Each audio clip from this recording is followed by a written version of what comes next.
Daily Quiz Quick. Which is the only bird that can fly backwards?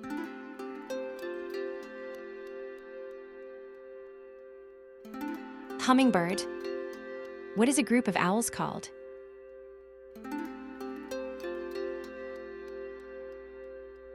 Parliament. Which bird has the longest annual migration?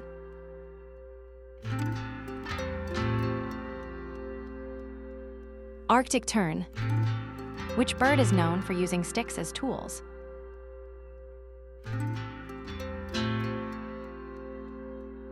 Crow. What is a group of flamingos called?